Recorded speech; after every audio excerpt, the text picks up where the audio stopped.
Nagkid daw dagiti driver ken operator ti jeep iti rehiyon iti kanayuna na pamasahe ti LTFRB tapno sanda marigatan nga agbiyahe gapu iti agtultuloy payla nga panagnato ti presyo ti krudo ken gasolina.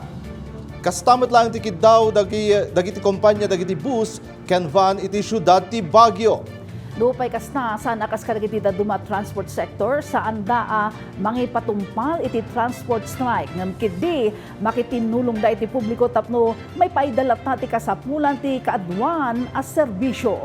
Ada kinalap a detalye ni Jezreel Kate Lapisal. Kasla nagsubli iti panawon ti pandemya. Dayta ti panangiladawan dagiti bus operators iti mapaspasamag iti operasyon da iti agdama. Sigun kadakwada, gapu iti agtultuloy a panagnato ti presyo ti lana ken iti manarimaan a fare hike suspension, tilang maaramidan da ket ti mangkisay dagiti agbiyahe da a units. Iti may sa terminal ti bus iti Governor Park Road, mangrugidan nga agkisay ti units ti bus nga agbiyahe inton bigat.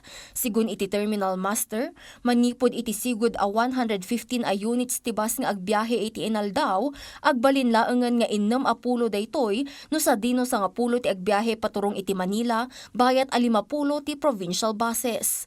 Nupay kasta, impasigurado na met nga aramidan dati amin tapno adda dagiti bus amang akomodar kadagiti biyaheros da. Sa mga mananakay, kasi sigurado pag yung mga weekends, kulang yung bus. Halos lahat kami ng bus company, nagbawas na po talaga. Yun ang isa pang pinagtataka namin, patuloy ang pagtaas ng diesel, pero ayaw naman kami payagan magtaas ng pamasahe. Kaya tagang malaking dagos sa kumpanya po yan. Kabayatan na saan pay ang nagkisay ti units nga agbiyahe dagiti terminal ti van iti syudad. Sigun kadakwada, dakkel ti epekto na ti agdama a krisis, ngem kasapulan da ang maitulod amin a pasahero nga agturturong kadagiti terminal da.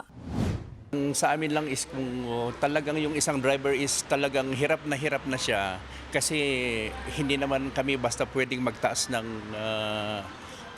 pasahe or whatsoever, nasa kanila na yun kung magsuservice pa sila o hindi. Manarimaan mo ti public consultation ti LTFRB Cordillera kadagiti daduma pay a public utility vehicle ti rehiyon para kadagiti umno nga adjustments. Yung UBE, kasi they are servicing 3 to 4 barangay, multiple barangays, yung sa city or municipal resolution ang kailangan. Jezreel Kate Lapizar para iti Pambansang TV, iti Baro, Pilipinas.